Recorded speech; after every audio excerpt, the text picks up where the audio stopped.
آپ صلی اللہ علیہ وسلم نے اپنے ترکش سے وہ تھیلا جس کے اندر تیر رکھے جاتے ہیں اس کو ترکش بولا جاتا ہے، آپ نے اپنے ترکش سے تیر نکالا اور کہا کہ جاؤ اور جا کر اس تیر کو اس گڑھے کے اندر، اس کھڈے کے اندر گاڑ دو۔ صحابہ کرام بیان کرتے ہیں ہم نے وہاں جا کر تیر گاڑا اور اللہ ذوالجلال والاکرام نے وہاں سے ایسے پانی پھوٹنا شروع کر دیا اللہ کے حکم سے، گویا نیا چشمہ ہی جاری ہو گیا ہے۔ اعوذ باللہ من الشیطان الرجیم، بسم اللہ الرحمن الرحیم۔ لقد من اللہ علی المؤمنین اذ بعث فیہم رسولا من انفسہم۔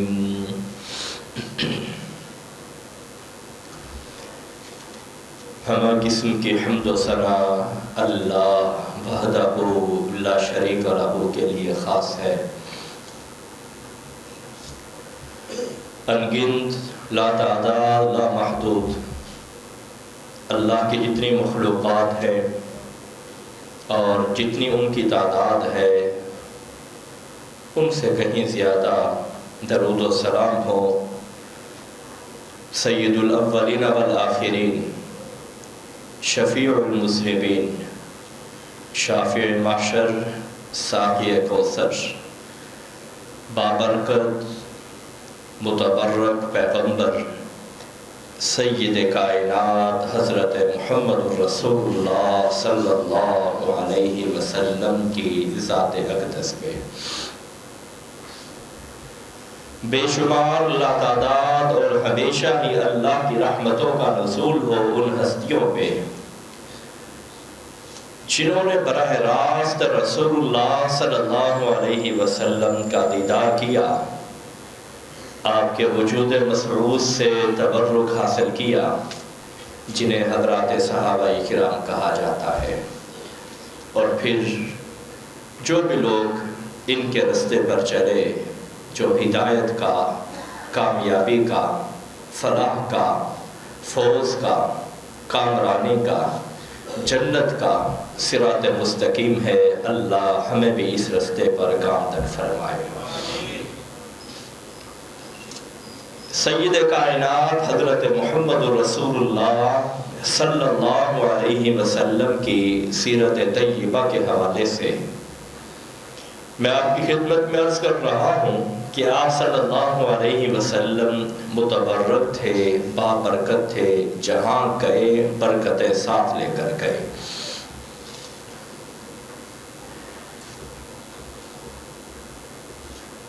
رسول اللہ صلی اللہ علیہ وسلم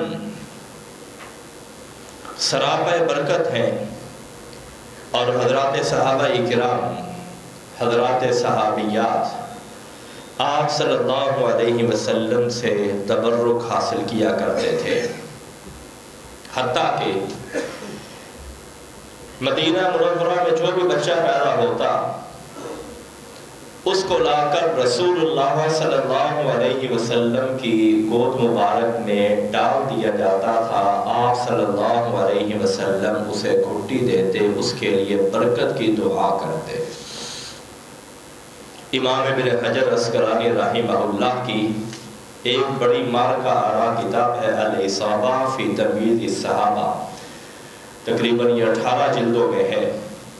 اس کے مقدمے میں انہوں نے یہ بات لکھی ہے کہ انصار اور مہاجرین صحابہ کرام جب بھی بچہ پیدا ہوتا اسے سب سے پہلے رسول اللہ صلی اللہ علیہ وسلم کی خدمت میں لایا کرتے،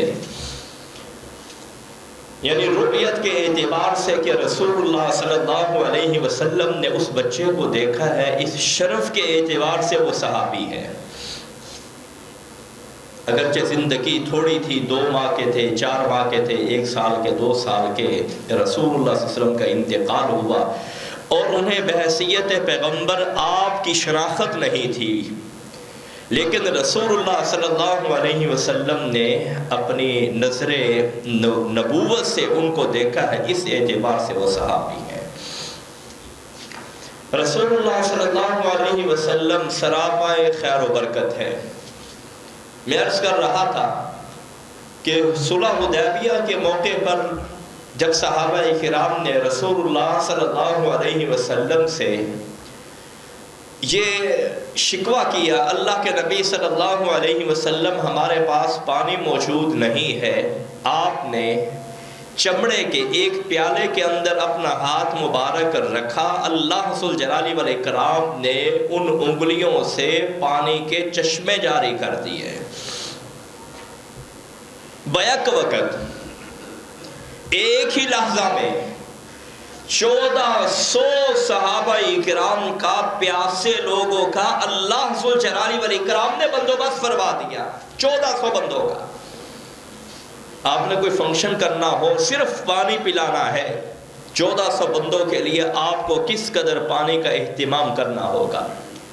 حضرت جابر سے پوچھا گیا تمہاری تعداد کتنی تھی؟ کیا کہتے ہیں؟ لو کننا مئۃ الف لکفانا، ہماری تعداد کو چھوڑو، ہم 1400 1500 بندے تھے، یعنی 1400 اور 1500 کے درمیان تھے۔ اگر ہم 1,00,000 بھی ہوتے، وہ پانی اس قدر تیز تھا کہ 1,00,000 بندوں کو کافی تھا۔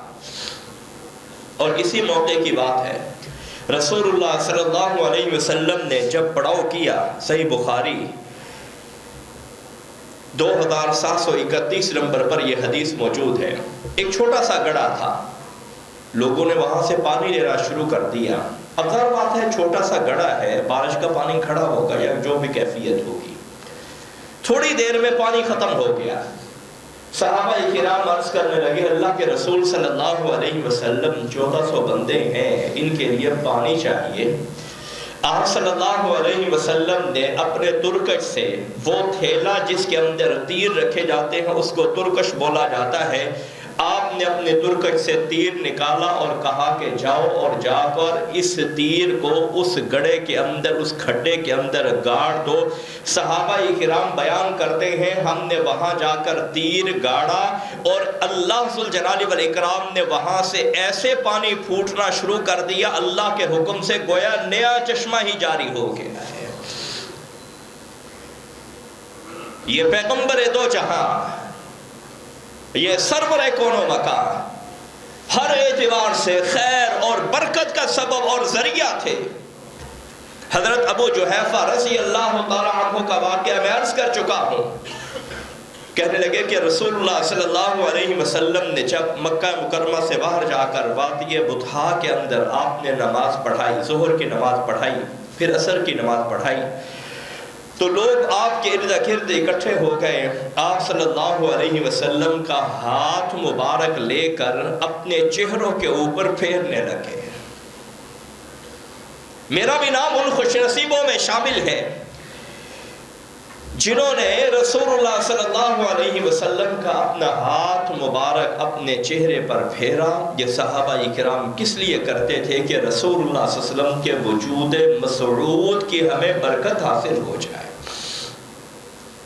صرف اسی پر بس نہیں، آپ کو جو لعاب مبارک ہے، تھوک مبارک ہے، یہ بالکل پاک ہے۔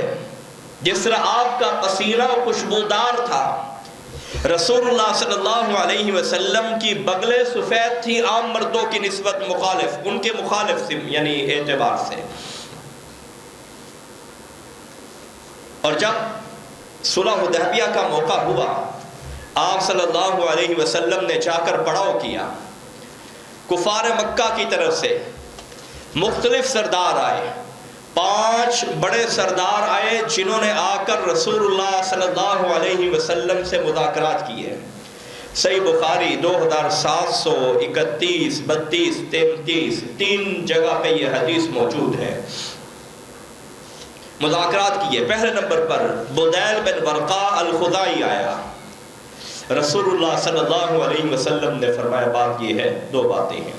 نمبر 1، میں چاہتا ہوں قریش ہم سے مسالت کر لیں، ہم جنگ بندی کر لیتے ہیں، نہ آپ ہم سے لڑیں نہ ہم آپ سے لڑتے ہیں۔ آپ کا مقصد کیا تھا؟ آپ کا مقصد یہ تھا کہ ابھی 5 ہجری کے اندر جو غزوہ خندق ہوا، جس کو جنگ احزاب کہا جاتا ہے، کفار 10,000 کا لشکر جرار لے کر مدینہ منورہ کے نقشے کو دنیا کے نقشے سے مٹانا چاہتا تھا۔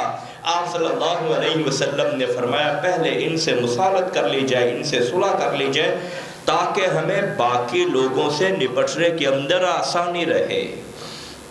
خیبر بعد میں ہوا، یعنی یہودی جو خیبر میں جا کر آباد ہوئے، یہ جنگ خیبر بعد میں ہوئی، اور پھر آپ صلی اللہ علیہ وسلم نے ان مارکوں کو آگے بڑھایا۔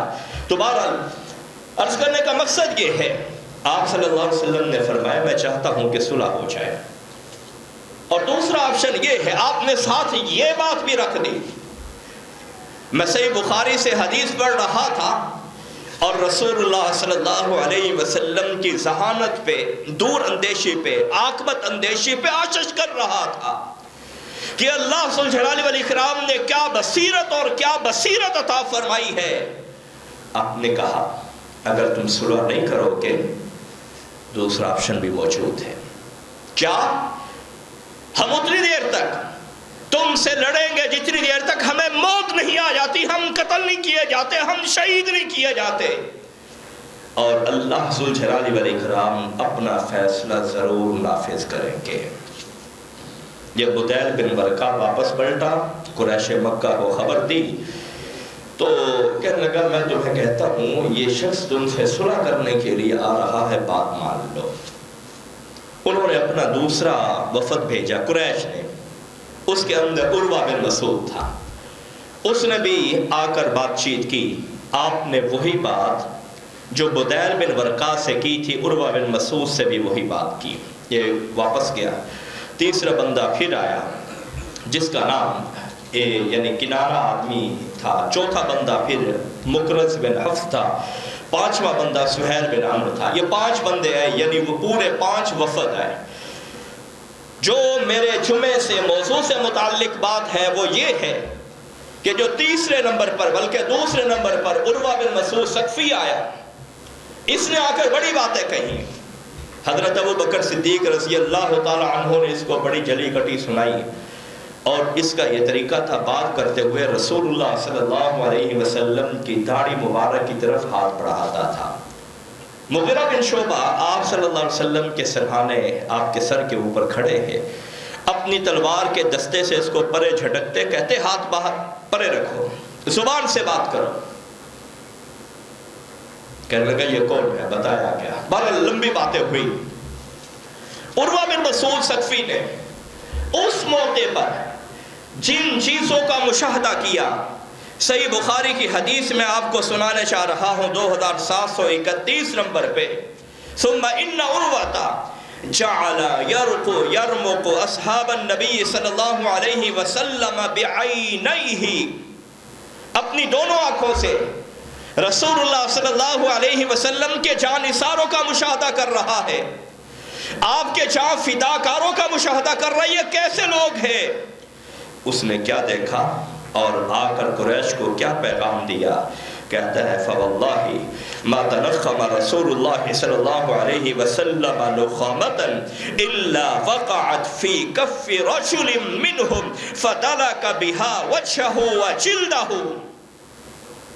اللہ کی قسم، قریشیوں جو میں تمہیں بات کرنے جا رہا ہوں کان کھول کے سنو، اپنے دلوں کی کھڑکیوں کو کھول کے سنو، اپنے دماغوں کے بند دریچوں کو کھول کے سنو، اور صحیح طور پر تجزیہ کرو، اور مستقبل کا جو لاہ عمل ہے وہ طے کرو۔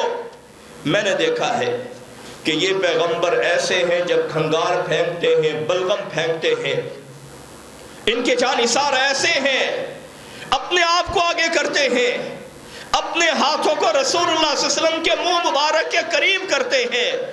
آپ صلی اللہ علیہ وسلم جب ان کے ہاتھوں پہ اور ان کے جسموں پہ تھوکتے ہیں یا بلغم پھینکتے ہیں، نخامہ بلغم کو کہا جاتا ہے جو ناک سے یا دماغ سے آتی ہے، فرمایا فَدَلَكَ بِهَا وَجْهَهُ وَجِلْدَهُ، یہ اپنے چہروں پہ وہ بلغم مبارک اور وہ تھوک مبارک وہ ڈال دیتے ہیں، اس لیے کہ یہ متبرک ہے۔ یہ برکتوں سے معمور ہے، یہ برکتوں سے لبریز ہے۔ اور دوسرا جو اس نے مشاہدہ کیا، وَإِذَا أَمَرَهُمْ ابْتَدَرُوا أَمْرًا، میں نے دیکھا کہ رسول اللہ صلی اللہ علیہ وسلم ایک بندے کو آرڈر دیتے ہیں، آپ کے حکم کی تعمیل کے لیے 10 بندے لپکتے ہیں۔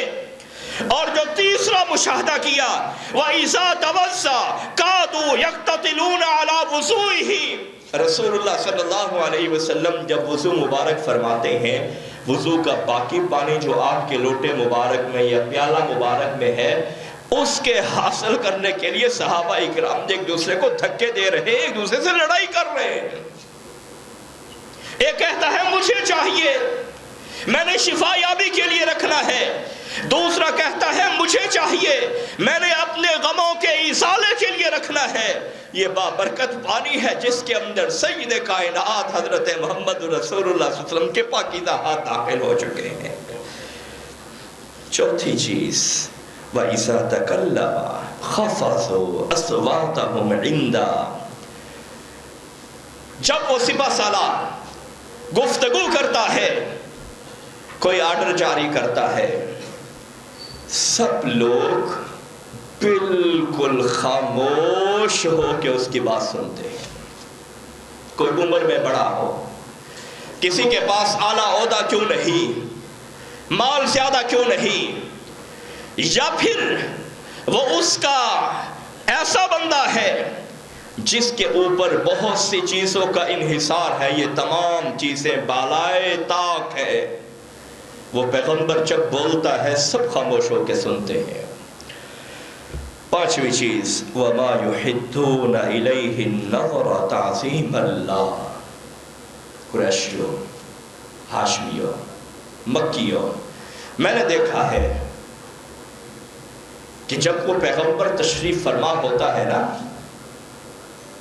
جتنے اس کے پروانے ہیں، جتنے اس کے جان نثار ہیں، جو اس کے ارد گرد منڈلاتے ہیں، اپنی جان کو فدا کرنا باعث سعادت سمجھتے ہیں، اپنی جانوں کو قربان کرنا مقصد زندگی سمجھتے ہیں۔ میں نے کسی ایک بندے کو بھی نہیں دیکھا کہ اس پیغمبر کی آنکھوں میں آنکھیں ملا کر بات کرتے ہیں۔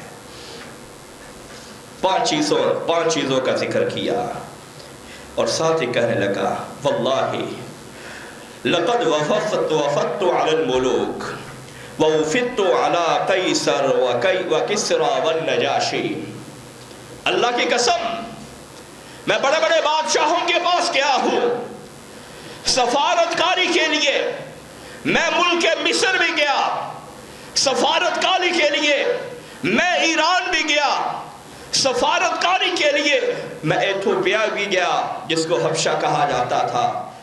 میں نے کسی بادشاہ کو اس کے ساتھیوں کا اتنا احترام نہیں دیکھا، اتنی تعظیم نہیں دیکھی جتنا تعظیم جتنا احترام محمد رسول اللہ صلی اللہ علیہ وسلم کے ان کا ساتھی کرتے۔ ٹکرانا ہے تو سوچ سمجھ لو، پنجہ آزمائی کرنی ہے سوچ سمجھ لو، اپنی تلواروں کو ان کی تلواروں سے اگر تم نے الجھانا ہے سوچ سمجھ لو، اس کے پاس مضبوط ترین جمعیت ہے اور بے انتہا جانثار کرنے والے جانثار موجود ہیں۔ میرا مشورہ ہے جو تمہیں صلح کی دعوت دے رہا ہے اس کو قبول کر لو۔ عرض کرنے کا مقصد یہ ہے، صحابہ کرام وہ ہیں جو رسول اللہ صلی اللہ علیہ وسلم کے وضو کے بچے ہوئے پانی پر جھگڑا کرتے ہیں۔ یہ صحابہ کرام وہ ہیں، آپ صلی اللہ علیہ وسلم جب تھوک مبارک پھینکتے ہیں، کھنگار مبارک پھینکتے ہیں، انسان دوسرے انسان سے نفرت کرتا ہے، ایک فطرتی تقاضا ہے، لیکن رسول اللہ صلی اللہ علیہ وسلم اتنے بابرکت، اتنے متبرک۔ میں سیدہ ام سلیم رضی اللہ تعالی عنہ کو کس طرح بھول جاؤں؟ صحیح مسلم 2331 نمبر پہ یہ حدیث موجود ہے۔ یہ ام سلیم وہ خاتون ہے، رسول اللہ صلی اللہ علیہ وسلم ان کے گھر تشریف لے جایا کرتے تھے۔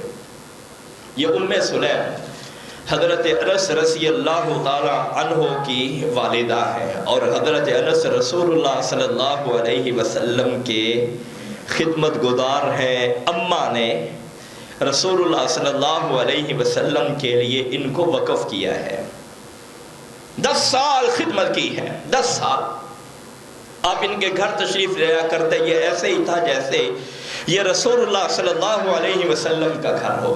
اور یہی وہ خاتون ہے جن کا بیٹا فوت ہوا، شوہر باہر سے آیا تھا، اس نے اپنے بیٹے کی میت کو ڈھانپ دیا کہ شوہر کے آرام کے اندر خلل پیدا نہ ہو، رات کو اس کو کھانا بھی دیا، اور جب صبح کی اذان ہوئی نا پھر اس کو بتایا، اور بڑے اطمینان سے بتایا کہ جو امانت ہوتی ہے وہ قابل واپسی ہوتی ہے نا۔ کہنے لگا جی، کہنے لگا جو اللہ نے بیٹا دیا تھا وہ کل شام کو فوت ہو چکا ہے۔ یہ وہ ہے ام سلیم رضی اللہ تعالی عنہ۔ آپ صلی اللہ علیہ وسلم ان کے گھر تشریف لے جاتے، اور آپ صلی اللہ علیہ وسلم یہ گھر میں نہیں ہوتی تھی، آپ صلی اللہ علیہ وسلم وہاں پہ آرام فرماتے، لیٹ جاتے۔ ایک دن ان کو بتایا گیا کہ رسول اللہ صلی اللہ علیہ وسلم آپ کے گھر تشریف لائے ہیں۔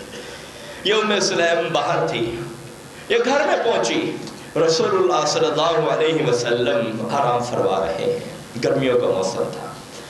آپ کے پیشانی مبارک پہ جب پسینہ آتا، پسینہ مبارک تو وہ اس طرح ہوتا جس طرح موتی ہوتے ہیں، خوشبودار پسینہ ہوتا، خوشبودار۔ آپ کا وجود مبارک ہی خوشبودار تھا۔ حضرت ابو جحیفہ رضی اللہ تعالی عنہ کی حدیث میں آپ کو سنا چکا ہوں، صحیح مسلم بخاری کے اندر ہے 3553 نمبر پہ، کہنے لگے کہ جب میں نے رسول اللہ صلی اللہ علیہ وسلم کا ہاتھ مبارک اپنے چہرے پر لگایا، فَإِذَا هِيَ أَبْرَدُ مِنَ الثَّلْجِ، وہ اتنا ٹھنڈا تھا، اتنا ٹھنڈا تھا کہ برف بھی کم ٹھنڈی ہوتی ہے جتنا ٹھنڈا ہاتھ رسول اللہ صلی اللہ علیہ وسلم کا مبارک تھا۔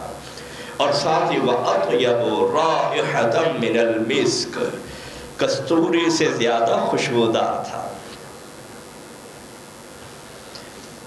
یہ انسان کا وجود ہے۔ ابھی میں بات کروں گا، میں اس بات کو پہلے نپٹاتا ہوں۔ حضرت ام سلیم ان کو اطلاع دی گئی، موجود ہوئی، رسول اللہ صلی اللہ علیہ وسلم آرام کر رہے ہیں۔ حضرت ام سلیم نے اپنی خوشبو والی ڈبیا نکالی اور ایک روئی لے کر آپ صلی اللہ علیہ وسلم کی پیشانی مبارک سے پسینہ اکٹھا کرنے لگی۔ رسول اللہ صلی اللہ علیہ وسلم گھبرا کر اٹھے، آپ نے کہا ما تصنعین یا ام سلیم، ام سلیم کیا کر رہی ہو؟ ام سلیم عرض کرنے لگی، اللہ کے رسول صلی اللہ علیہ وسلم نرجو برکتہ لصبیاننا، کہ جب ہمارا کوئی بچہ بیمار ہوتا ہے ہم آپ کا پسینہ مبارک اس کو پلا دیتے ہیں، اللہ اس کی برکت سے ہمارے بچوں کو شفا عطا فرما دیتا ہے۔ آپ صلی اللہ علیہ وسلم نے کیا ارشاد فرمایا؟ اصبتی، تو نے بہت ہی اچھا کیا ہے، تو نے درست کیا ہے۔ یہ صحابہ کرام تھے جو رسول اللہ صلی اللہ علیہ وسلم کے وجود مبارک سے برکت حاصل کیا کرتے تھے۔ ابھی میں نے ایک بات عرض کی ہے، یہ جو ہم لباس پہنتے ہیں نا، ہم سمجھتے ہیں کہ اس لباس کا ہمارے گناہ کی وجہ سے یا نیکی کی وجہ سے کوئی اثر نہیں ہوتا، یہ بات درست نہیں۔ اگر آپ نیکی کرتے ہیں تو اس نیکی کا اثر بھی اس لباس پہ ہوتا ہے، اگر آپ گناہ کرتے ہیں گناہ کا اثر بھی اسی لباس پہ ہوتا ہے۔ ظاہر بات ہے جو لباس رسول اللہ صلی اللہ علیہ وسلم کے جسم مبارک سے جڑ جائے اس کا اثر تو بالولا ہوگا نا۔ اور یہی سبب ہے کہ رسول اللہ صلی اللہ علیہ وسلم جب رئیس المنافقین عبداللہ بن ابی مرا، بیٹا آ گیا، بیٹا پکا مسلمان، اللہ کے رسول صلی اللہ علیہ وسلم ابا جی فوت ہو چکے ہیں۔ آپ صلی اللہ علیہ وسلم نے فرمایا ٹھیک ہے میں آتا ہوں۔ جنازہ پڑھانے کے لیے آپ صلی اللہ علیہ وسلم آگے بڑھے۔ حضرت عمر رضی اللہ تعالیٰ عنہ آڑے ہوئے، اللہ کے رسول صلی اللہ علیہ وسلم یہ وہی بندہ ہے نا، فلاں موقع پہ اس نے یہ کیا، فلاں موقع پہ اس نے یہ کیا، فلاں موقع پہ اس نے یہ بات کہی، آپ اس کا جنازہ پڑھا رہے ہیں۔ صحیح بخاری کی حدیث کے الفاظ ہے فَتَبَسَّمَ رسول اللہ صلی اللہ علیہ وسلم، آپ مسکرا دیے، کہا عمر پرے ہٹ جاؤ۔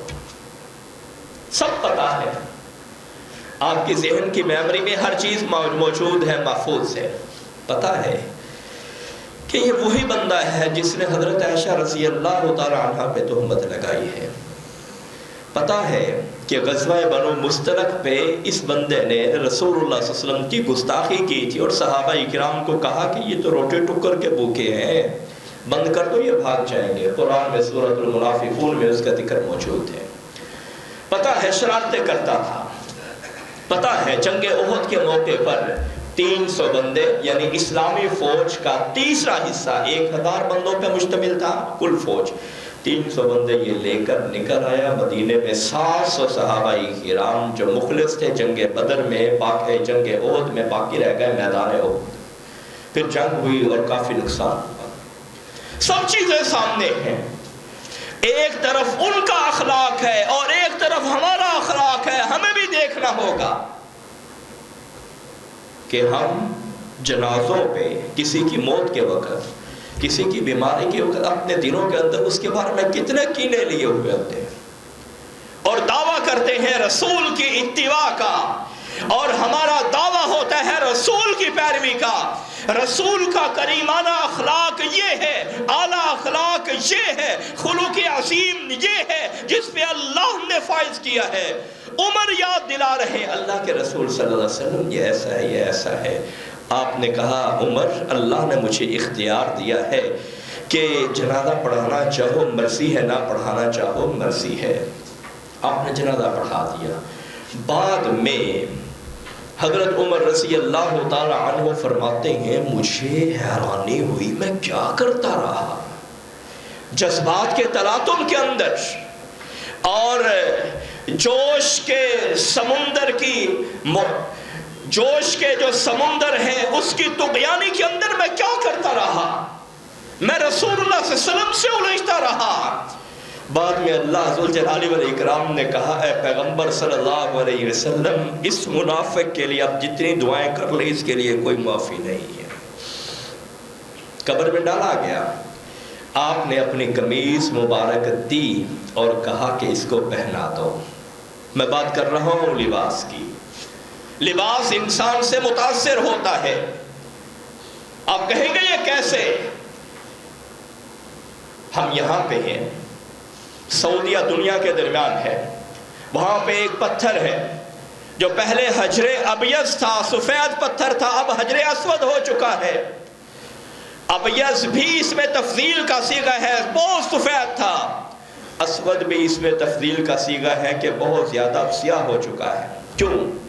سودتہ خطایا بنی آدم، انسان اپنے علاقے میں رہ کر گناہ کرتا ہے مگر اس کی سیاہی اس حجر اسود پہ جا کر پڑتی ہے۔ میں نہیں کہہ رہا، رسول اللہ صلی اللہ علیہ وسلم نے یہ بات ارشاد فرمائی ہے۔ اس لیے مت سمجھیے کہ ہمارا گناہ ہماری ذات تک محدود رہتا ہے، نہیں، آپ کا لباس بھی اس سے متاثر ہوتا ہے۔ مصر سے ملک شام کا کتنا سفر ہے۔ جب حضرت یوسف علیہ السلام نے اپنے بھائیوں کو اپنی قمیص مبارک دے کر بھیجی کہ ملک شام لے جاؤ، قمیص نے جب سفر شروع کیا یعنی ملک مصر سے شام کا، باپ کیا کہتا ہے، وہ میرے بچوں اپنی بہوؤں کو یا دیگر لوگوں کو مخاطب، مجھے یوسف کی خوشبو محسوس ہو رہی ہے۔ یہ پیغمبر اتنے عظیم ہوا کرتے ہیں۔ یہ جو عبادت ہے یہ آپ کی روح کو تازگی بخشتی ہے، یہ آپ کی روح کو زندگی بخشتی ہے، یہ آپ کی روح کو جلا بخشتی ہے، یہ آپ کی روح کو رانائی بخشتی ہے، یہ آپ کی روح کو توانائی بخشتی ہے۔ آپ صلی اللہ علیہ وسلم اس لیے ارشاد فرماتے ہیں